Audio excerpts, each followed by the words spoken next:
Olá, amigos, paz e bem a todos. Sejam todos bem-vindos a mais um podcast. Hoje eu estou com uma convidada, a Isabela Batista, que vai falar um pouquinho para nós sobre todo o seu carinho, todo o seu envolvimento como mãe, todo o seu aprendizado nesse tempo, que ela tem um menino muito especial, que é o João.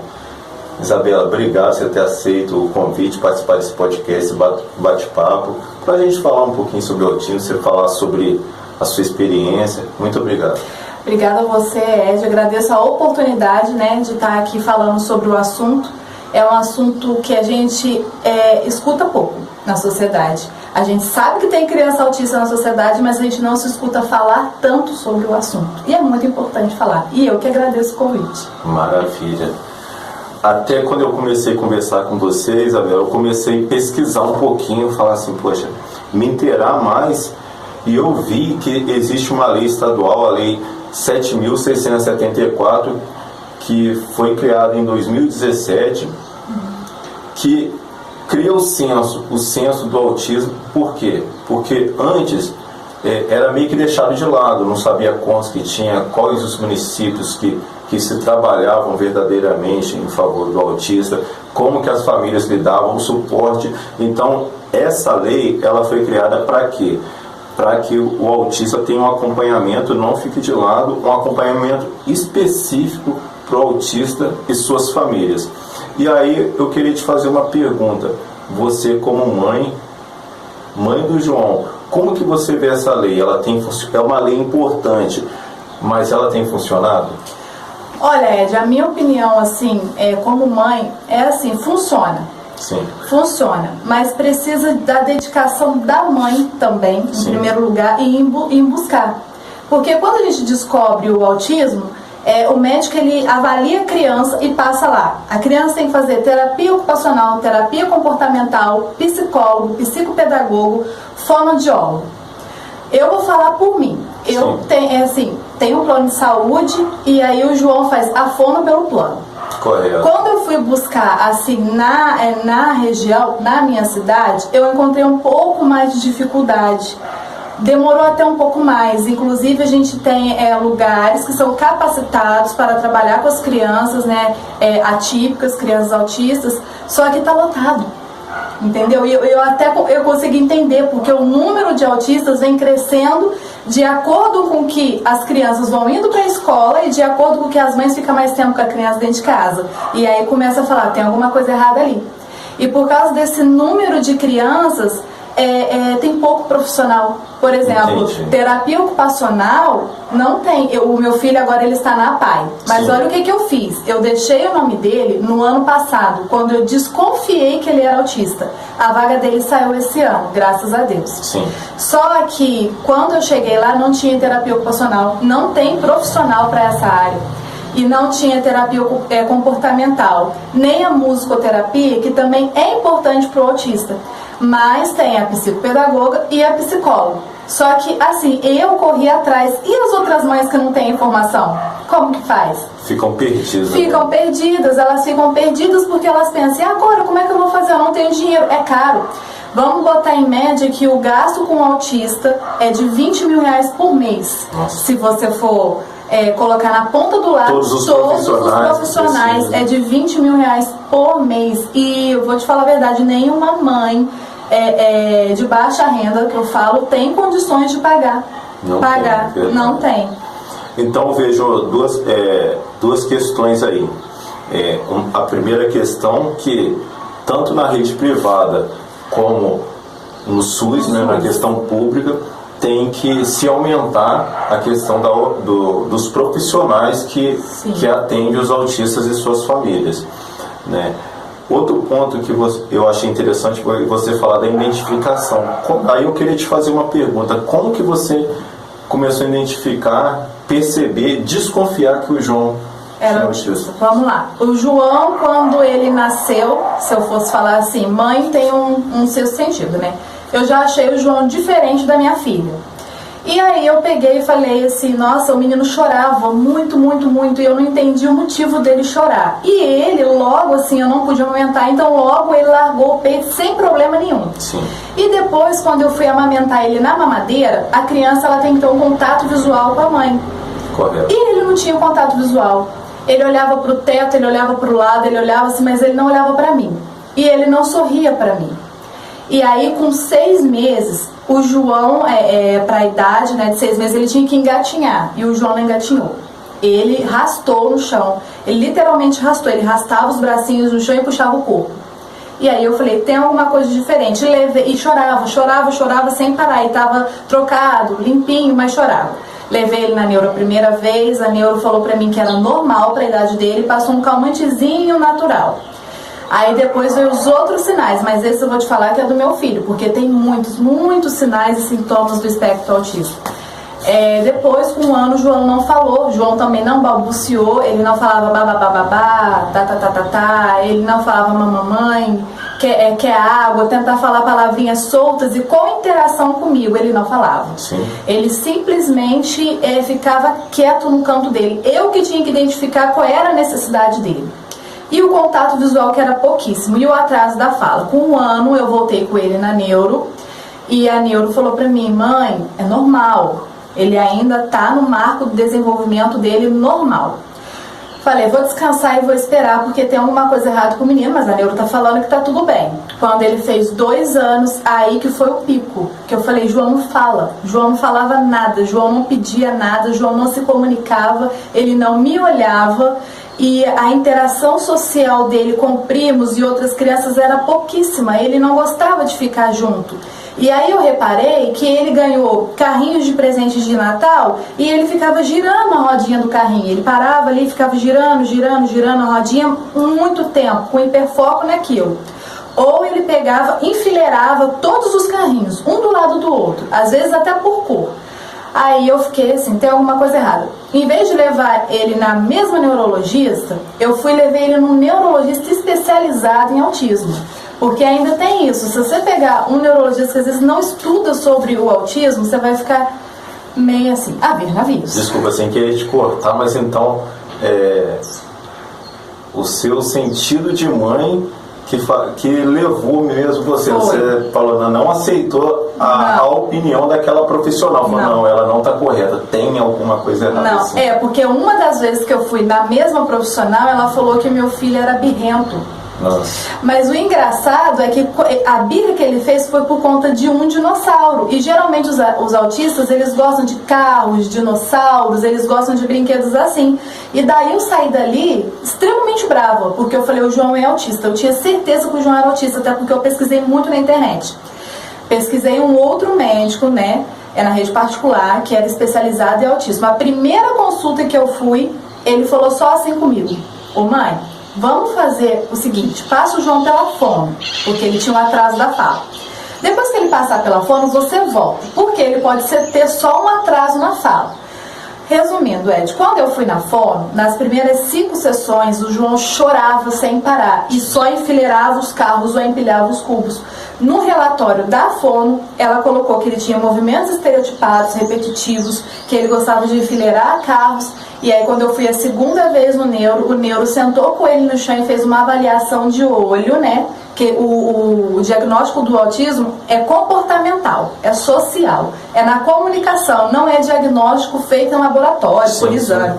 É totalmente comportamental. E aí o doutor Diogo sentou com ele, brincou, jogou carrinho pra ele, esperava que ele compartilhasse o carrinho. Quando o doutor Diogo sentou na cadeira, ele levantou e falou, mãe, você sabe o que seu filho tem? Aí eu falei, meu filho é autista. Ele falou, seu filho é autista.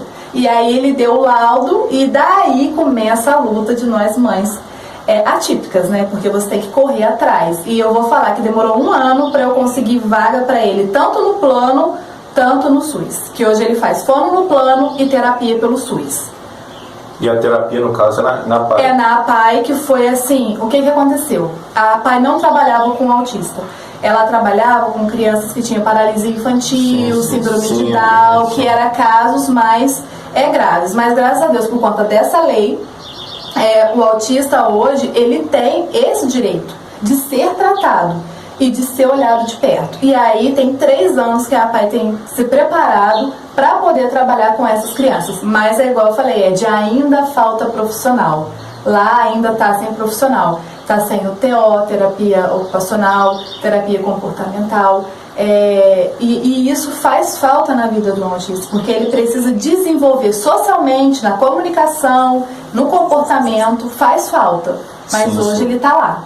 Eu vi até a questão dessa lei também, a questão dos recursos voltados para a questão do autista ainda é muito pouco, né, Isabela? É muito pouco os recursos do SUS voltados para o tratamento do autista, entendeu? Assim, é o começo. Se a gente pensar em questão de SUS, é uma lei até nova, né, de 2017, porém, igual você falou, acho que precisa de um avanço, né, porque tem a dificuldade também dos profissionais, eu acompanhando a sua fala do diagnóstico, né, a gente vê isso mesmo.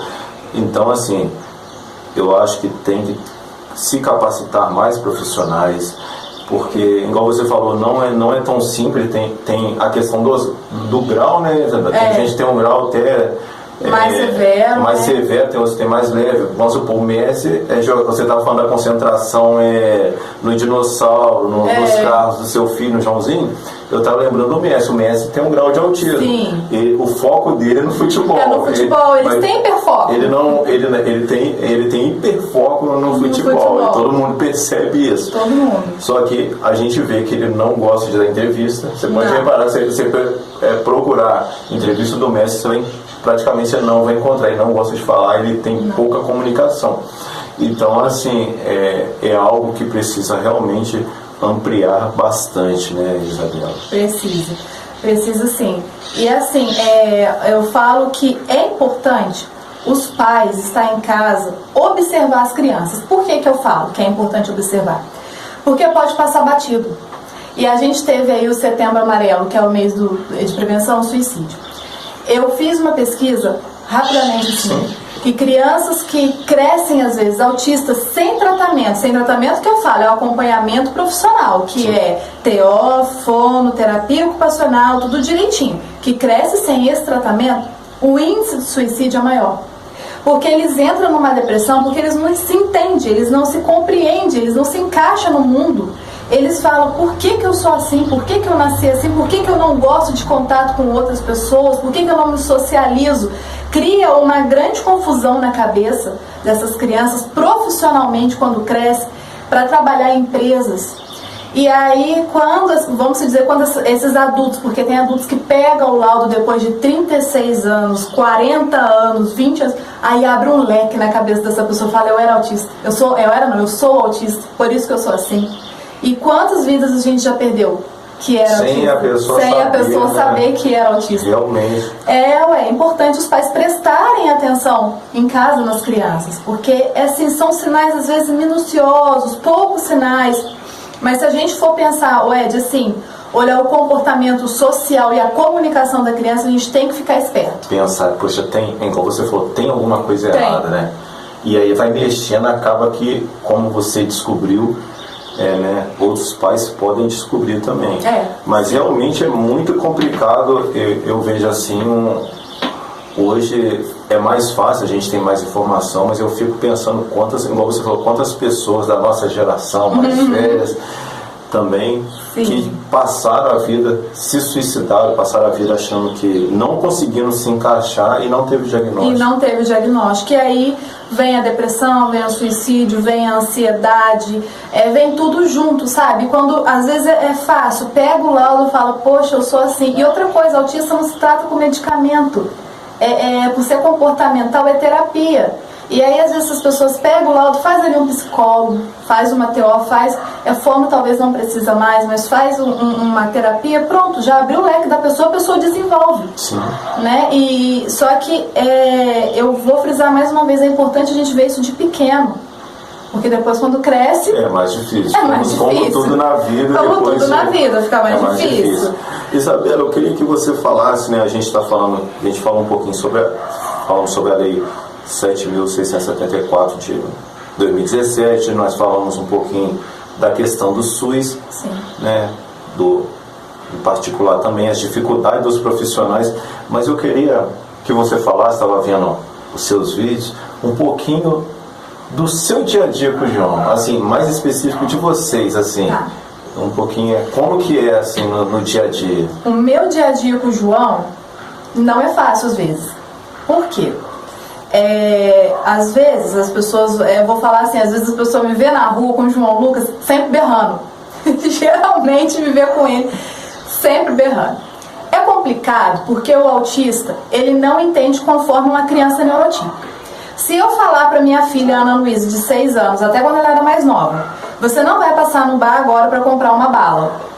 Aí ela vai falar, eu quero, porque criança é insistente. Sim. Aí eu vou falar, não vai. E pronto, acabou. Ela vai entender e vai embora pra casa. Tenta isso com uma criança autista. Você não consegue. Não consegue. Então, geralmente, ele vai berrar, ele vai fazer uma birra grande. Eu não gosto muito da palavra birra, não, mas é o que, nós temos aí. Nós temos aí. Sim. Faz uma birra muito grande e aí as pessoas falam, é pirraça, mas não é pirraça. Ele não sabe expressar, ele não sabe expressar e falar assim, poxa mãe, eu quero aquela bala. E ele também não vai compreender, naquele momento não pode.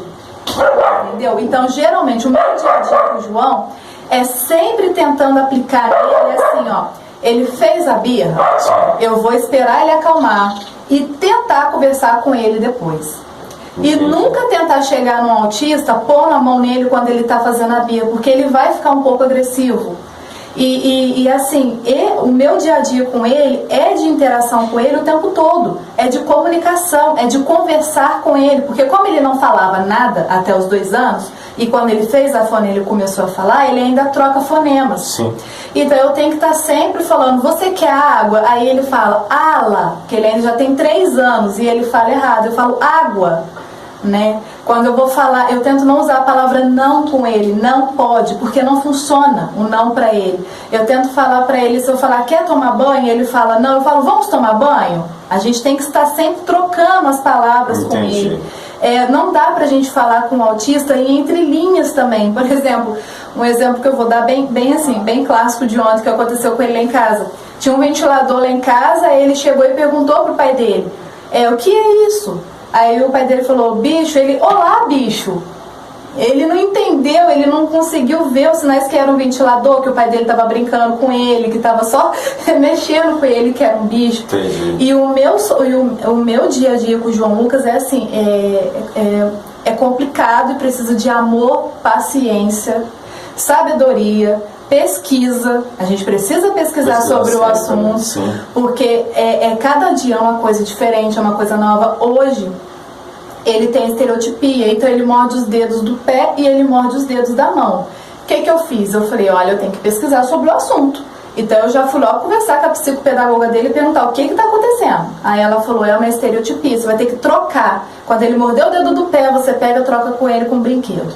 Entendi. Porque ele já se cansou. Se ele tivesse assistindo televisão, ele já se cansou daquilo que ele está assistindo. Ele quer uma coisa nova, mas ele não sabe falar pra mim assim, mãe, troca pra mim o desenho, né? Vai lá, troca o desenho. Ele sempre vai ficar naquilo ali, assistindo aquele mesmo desenho, ele já cansou. Aí ele morde os dedos, morde o dedo do pé, morde o dedo da mão. Então, assim, é de paciência, vou te falar que é paciência. Ele vai com 3 anos, né? 3 anos. A questão da percepção, assim, do perigo, vamos supor, um cachorro latiu próximo dele, ou a questão do carro que está se aproximando. Como que é a percepção do autista, assim, me veio essa dúvida, como que é a percepção do perigo? Ele consegue saber que ali é perigoso, ele vai cair, como que você vê isso nele? Vejo, dependendo da situação. Por exemplo, o João Lucas, se ele vê um carro e tiver alguém assim perto do carro, ele fala, cuidado. Ele fala, cuidado, porque ele sabe que está vindo um carro. Uhum. Mas se o João Lucas estiver perto de um lugar alto, ele não sabe a dimensão do perigo. Ah, sim. Entendeu? Ele não sabe que é alto, que ele vai cair, vai se machucar e vai acontecer um acidente feio. Mas ele sabe que o carro, ele tem que tomar cuidado. Mas isso também porque a gente foi falando com ele, carro pode machucar o neném. Então, cuidado. E como a altura... E a altura? A altura, por exemplo, não sei se é isso. o carro já é uma questão mais cotidiana. Cotidiana, E a altura você não pode fazer uma laje todo dia com ele, né? Então, tipo assim, ele já gravou o carro, mas a altura não. A altura, provavelmente, ele teve pouquíssimas situações. Sim. Sobre cachorros, minha mãe tem 2 cachorros enormes, grandes. Quem olha vai falar, nossa, não vou passar de jeito nenhum ali que ele vai morder. O João passa. Não tem medo. Ele não tem medo. Ele passa pelos cachorros, passa até melhor que eu, vocês. Ele ainda fala, sai, sai, sai. Às vezes o cachorro tá beliscando, o cachorro não morde, não é agressivo, mas tá beliscando ele, quer não lamber ele só fala, sai, sai. E ele não esquenta a cabeça do cachorro tá ali. E ele chega, né, nos animais com muita facilidade. Se for tipo, eu tenho muito medo disso. Às vezes um escorpião, uma aranha, um animal mais perigoso, ele vai chegar. Sem problema nenhum. Vai chegar tranquilo. Tranquilo, sem problema nenhum. Sem problema nenhum. Entendi. Isabela, poxa, bacana, cara. Eu acho que é um assunto que mais pra frente a gente pode abordar de novo, novas leis. A questão dos profissionais a gente pode voltar a falar outras vezes, mas eu queria, assim, eu vejo com a sua dedicação e a sua preocupação também de partilhar com as pessoas a sua vivência, que tem jeito, que tem caminhos, né? Que, como você falou, muitos pais não sabem o caminho, não sabem aonde no SUS, não sabe, por exemplo, que a PAI hoje atende os autistas, não sabe que, às vezes, não sei se tem algum desconto também no particular, enfim, não sabe os caminhos, não sabe sobre a lei. Então eu vejo, acho muito bacana essa sua iniciativa de usar hoje essa ferramenta tão importante que são as redes sociais para partilhar com as pessoas o seu conhecimento, a sua vivência do dia a dia. Então eu gostaria que você deixasse no finalzinho desse nosso bate-papo, uma mensagem para os pais, para as pessoas que vão estar nos assistindo. Olha, a mensagem que eu deixo é: se preocupe, olhe o teu filho mesmo, busca saber por que está com atraso na fala, porque eu escutava muito assim, olha, vai passar, não se preocupa não que vai passar, e não passa, gente, porque se a criança é autista, ela precisa do tratamento, e tem coisas que a gente ouve, vou supor, eu vejo uma criança ali que está com atraso na fala, a mãe vai me perguntar, o que você acha? Eu falo, não se preocupa, vai passar, comigo não rola mais. Eu já vou falar, procura um neurologista. Sim. Procura uma fono, porque tem alguma coisa errada. A interação social da criança com os pais, com os colegas, primos, seja lá quem for, ela tem que acontecer. Tem que acontecer. A comunicação, o comportamento da criança tem que ser um comportamento para a idade dela. Então, por isso, a informação que eu deixo para vocês observe muito seus filhos em casa, principalmente agora nessa quarentena que a gente ficou mais tempo com as crianças em casa. Observe se tem atraso na fala, se o contato visual é pouco, o comportamento da criança, como que é a comunicação dessa criança. E o primeiro passo, procure um neurologista. Se não puder procurar pelo plano, se não tiver plano, pede ajuda no posto de saúde. Procura assim, a PAI hoje ela está com uma fila de 20 crianças com espera lá para ser atendido, mas eu acredito que nenhum não vai deixar sem, vai deixar ali, né, para ser atendido. Procure, tem também o SEMAI aqui em Barra Mansa, está lotado, lá está com superlotação, mas não custa nada tentar. Tem o CAPSI, que é lá para baixo da rodoviária, dá para procurar lá também, que lá tem psiquiatra, mas procure, não deixa que esse negócio que vai passar, não vai passar. Se eu tivesse esperado até os 3 anos do meu filho, ele não teria iniciado um tratamento, e o tratamento precoce ajuda muito a criança. Meu filho, eu achava que ia ser autista não verbal, porque ele não falava nada, e hoje meu filho fala, mas isso porque ele iniciou o tratamento com antecedência. Então vamos buscar, assim, a gente conhecer os nossos filhos, pesquisar um pouco mais, para a gente evitar no futuro ter mais crianças que crescem autistas, suicídio, depressão, ansiedade. Buscar essa ajuda, gente, assim, ajuda muito as crianças, ajuda muito.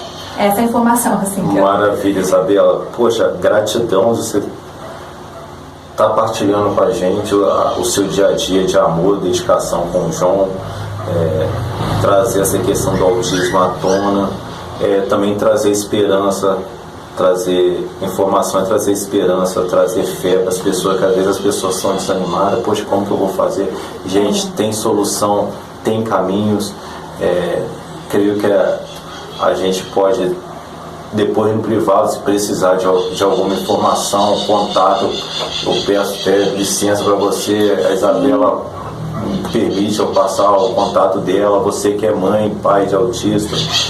É importante esse interagir para que nós possamos superar as barreiras e o autista ter um conforto maior e ter um entendimento melhor na sociedade. Sim. Minha amiga, obrigado, tá? Obrigada a você. Obrigado, meu gente. Abraço fraterno, Deus abençoe a todos. Tchau, tchau. Tchau.